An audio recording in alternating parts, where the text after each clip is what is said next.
and it is Caleb Calhoun joining us now. And Caleb is just fantastic. You got to check out his coverage on offthehooksports.com. He will have a fantastic rapid reaction on the game Saturday. And he's just sporting the most awesome beard ever. Good morning, Caleb. How are you, sir?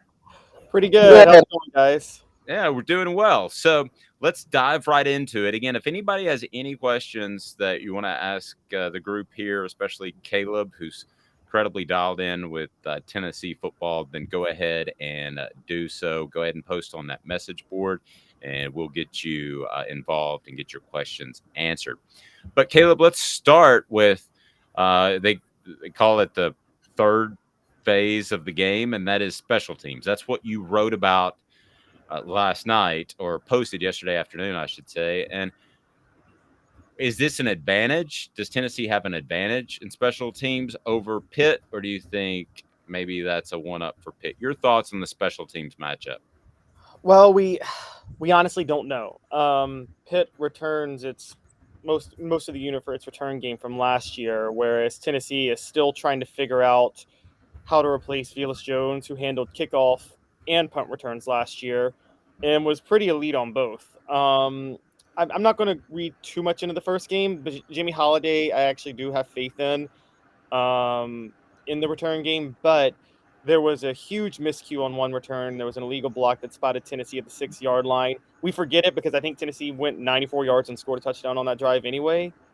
But I think that we didn't see anything in terms of punt returns. I don't think there was one punt that was returned. Last year, Trey Flowers backed up Velus Jones on the punt return unit and was never really that good. And Mike Eckler, the special teams coach, is still pretty cagey over who he wants to use at punt return. He said on Wednesday, we've got a bunch of guys, D. Williams, Trey Flowers, Jimmy Holiday. But whenever someone says we have a bunch of guys, I don't know, me just dealing with interviews in the past, I take it as that means I haven't found somebody good at it yet. Yeah, the Dallas Cowboys and the San Francisco 49ers and the Atlanta Falcons didn't say we have a bunch of guys when they had Deion Sanders. Exactly. Yeah, they said we have Deion Sanders. So, Or the Bears with Devin Hester. They didn't say we have a bunch of guys. exactly. Well, crazy. We're going to get right to it. Caleb just he wants a score prediction. We'll get to all that. Hold on, crazy. I want to break down this game a little bit more. Some other key aspects, Caleb, and I'll just kind of let you take it. And I know Amanda's going to jump in here, but if you can, just what are two or three of the keys? I have mine. You have yours. What will determine who wins this game on Saturday in the Johnny Majors Classic? Well, I mean, I think the biggest one, and I mean, I hate to be cliche, I hate to do this, but it's going to be which quarterback plays better. You've got Keaton Slovis was an all Pac-12 caliber quarterback before he transferred to Pitt and was really efficient in that first game against West Virginia. They didn't throw it as much as they did last year with Kenny Pickett, but he averaged, I think, 12 and a half yards an attempt, threw a touchdown, no turnovers. And obviously Hendon Hooker, Tennessee fans have been making the case that he should be a dark horse Heisman candidate all offseason. And I'm thinking if he was going to live up to that case, this is the game to do it. Last year Hooker came in the middle of the game, actually played relatively well until late in the game where there was that 4th and 1 red zone stop against Pitt. And I put a lot of that on him. He made the wrong read on a running play on that stop, and then he threw the interception. I think again, the biggest one is quarterback play. This is where if Hendon Hooker is going to have a Heisman case at all, this is the type of game where he's actually got to show up and put on one of his memorable performances. I think another one is the pass rush. All the talk is about. I think it's overrated that Tennessee didn't get a sack against Ball State. I think if you really paid attention to Ball State's, to the flow of the game and how they called the game, the Vols did get pressure. The sack stat can kind of be overrated. Everybody talks about Pitt's pass rush. They did get 5 sacks on Tennessee last year, but they just gave up 5 sacks against West Virginia too. And despite what we saw from Tennessee against Ball State, we know they have good pass rushers. We know what Byron Young and Tyler Barron can do. And I think Hooker's he seems to be a little bit better this year in terms of his pocket presence and getting rid of the ball. And Slovis showed a lot of problems with that against West Virginia. So even though that would seem to favor Pitt, I actually think it's more of a toss-up who has a better pass rush in the game. Amanda, I know you were going to go. Can I ask one from the message board real quick that was a follow up? John said, what will our defense have to do to get pressure on the quarterback? So that's what you were just talking about. He said blitz Burrell since his coverage is suspect. I don't know they're going to run a corner blitz a lot, but I I don't know that they're necessarily going to have to manufacture a pass rush with blitzing. I think they'll kind of fill it out in the first quarter, but you got to be kind of selective. I would think with your blitz packages, you don't want to get beat downfield. I agree. I'm not so sure they're going to have to dial up any blitz packages either for this pass rush. More than anything, again, I think part of it is Keaton Slovis was holding on to the ball too long at certain times. So, you may not need to get to the quarterback that quickly in this game. And so, I'm with you. I think I would see how the flow of the game is with the first quarter, but I'm not so sure they would have to blitz. I want to defend Warren Burrell for a minute. I think his coverage is suspect when he's the number one cornerback. He was actually pretty solid most of last year when he was playing second fiddle to Alante Taylor. I think the problem is Tennessee has not found a number one cornerback this year, and that was another one in the offseason where they kept saying a bunch of guys, which is again code for we don't have anybody. Yeah, that's what it seems like. That is always code for, is that, hey, we have a bunch of guys that can do this, meaning we don't have anyone that stands out that can actually do this. Exactly. So we know that Pitt has changed offensive coordinators. We know that Signetti has come over, I think, from Boston College, and then you have Whipple leave for Nebraska. How do you think that's going to be different for Tennessee?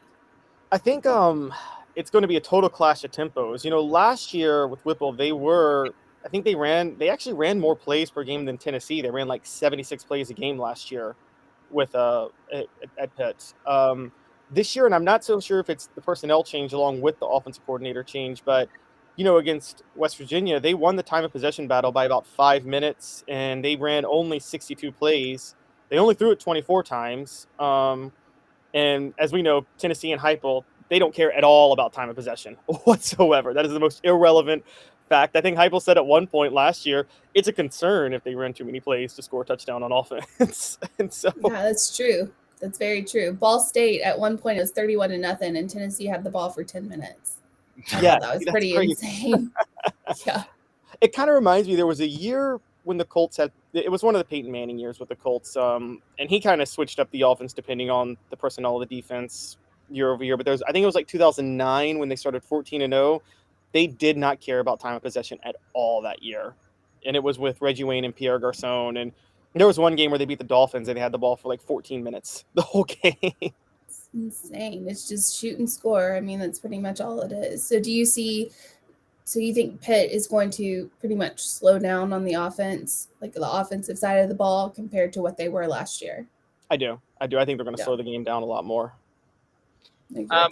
As far as the Tennessee's linebackers, Jeremy Banks didn't really make a significant play in the opener, and I thought was probably the one guy that didn't show up. I don't want to say show up as if he was there, but it just didn't seem like he had an impact. And then you have Jawan Mitchell, who has some sort of off-field issue that's being kept under wraps. Are you concerned about Tennessee's linebackers at all? Should that a lot of play action? Can they get caught up in space? Thoughts? I mean, yes, but that's more based on last year. I'm not reading too much into the Ball State game. The biggest reason, Jeremy Banks didn't show up, but it just seemed, again, that seemed more of a schematic thing because, Tennessee did hold Ball State to under 2 yards a carry on the ground. And they gave up some passes through the air in the intermediate passing game. And Jeremy Banks, the linebackers, all of them were an issue in coverage last year. So I think that's going to be an issue again in this game. So in that regard, yes, it is a concern, but not so much because Jeremy Banks didn't make a play, more just that I don't trust him or Aaron Beasley in coverage at all. And so, Aaron Beasley did show up last game. Aaron Beasley's the reason for that first interception. He got the pressure that forced it. And so I still trust them on the pass rush and in terms of stopping the run. But yeah, I didn't trust them going into the season in the intermediate passing game. I don't trust them now.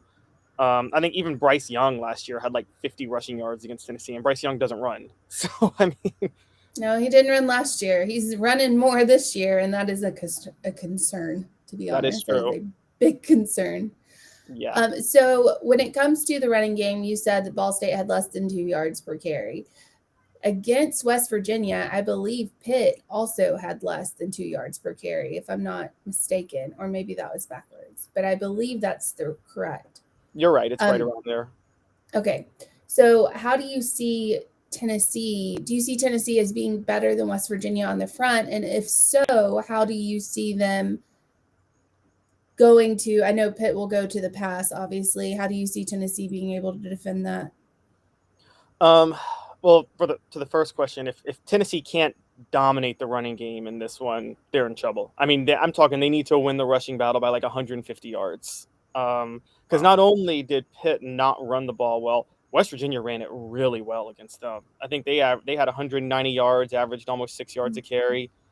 Yes. So it's kind of, and I said this about Heupel last year. People think because of his tempo that he's all about throwing it all over the field, but Heupel really gets his offense going through his vertical run game more than anything else. And it's funny you mention that because he almost gets defensive sometimes in press conferences. Like he's some sort of Mike Leach. And love Mike Leach. I like Mike Leach a lot, and I think his offense is really fun. I like him on a personal level, but let's face it, he makes some bad decisions. He's kind of like the Hal Mummy of your all's generation, I guess, if you remember that name going way back. Head coach. He was Hal Mummy's offensive coordinator when they had Tim Couch. Exactly. So, when I look at Mike Leach, I think it's a little gimmicky. I don't to what you said with the running game being so significant. I don't look at Heupel's offense as being gimmicky at all. Yeah, I don't either. I think I think because he spreads the ball, I think because he runs more spread formations and runs tempo, it seems a little gimmicky, but you're right. I don't think it is either. And the year he went undefeated at UCF in 2018, I think every 3 plays they ran it twice and threw it once. I think they ran it 67% of the time that year. And wow. So it's kind of or maybe it's I'm sorry. I got that wrong. For every they ran it 45 times a game and threw it 30 times. I don't know how the math breaks down with that, but they ran it a lot more than they threw it. And so I think I think that's going to be the big one is they got to be able to establish the run. Even though Pitt's going to be the one to try to play ball control, Tennessee is going to be the one that needs to run the ball. And I do agree at that point, they're going to have to, I think Pitt's going to, like I said, they're going to use that intermediate passing game to bring balance and to be able to control the clock. And Tennessee's going to have to handle that. And that's, I think, the biggest concern because, again, against Ball State even, John Paddock, he threw 2 interceptions, but there were a couple of drives where he moved the ball a little bit against that secondary. So I don't think Tennessee's secondary issues are solved from the Music City Bowl. And I don't think their linebackers and coverage issue is solved from last year. All right, Caleb, you want to go with today's tough question, and it will be score prediction choices that we can throw out there. If you can hang with us, we'll do that right now. Does that work for you? Yep, sounds good. Love it.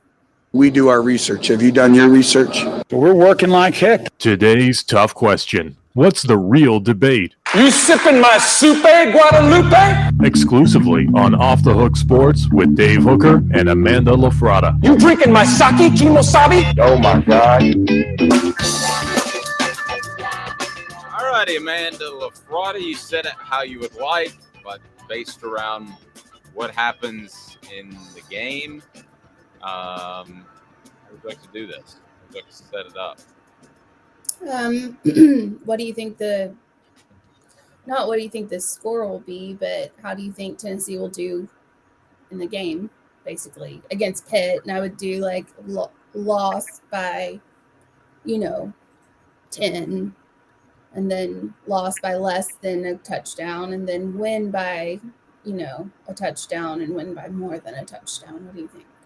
I They love got. Oh, sorry. No, I think a good direction. That's okay. I think a good direction would be to go. How about Pitt wins by 10, less than 10, or Tennessee wins by 10, less than 10? What do you think, Caleb? I got Tennessee wins less by 10. I'm gonna throw in. I don't think Tennessee covers. Okay. And 6.5. Yeah, the line 6.5. Yeah, I don't think they cover, but I think they win. Okay. So we'll break it up. Pitt wins by 10, Pitt wins by less than 10, and then same for Tennessee. So we'll get to our predictions a little bit later in the program. Amanda and I will, but we'll go ahead and throw that out there. So we want you to vote and on that on our Twitter poll, and we certainly appreciate that. So, Caleb, look forward to the game on Saturday. Your coverage is always fantastic, and I don't know if you got anything planned for today, but if you do, now's a good time to tease it. That I'm kind of keeping an ear to the streets on the news on what's happening. So we'll see how it goes from there. I'm going to keep that in suspense. he's on top of it. Caleb's keys could be something. I think we just came up with Caleb's keys. But it doesn't start with a K. But alliteration. I like alliteration. Alliteration is I cool. like knowing the. You don't like the double. I like the double letters. I don't like. You don't like the cacophony of that alliteration? I don't. I just like the double letters. Let's just do Caleb's catches or something of that nature. Caleb's a bit of a scribe. What did you think of the usage of the English language right there? Cacophony? You don't hear cacophony on the day. Yeah, no, I don't. I'm still committed to the Oxford comma as much as AP Styles abandoned it. Me too. My Thank you. Both Yes. Amanda and I have had this conversation.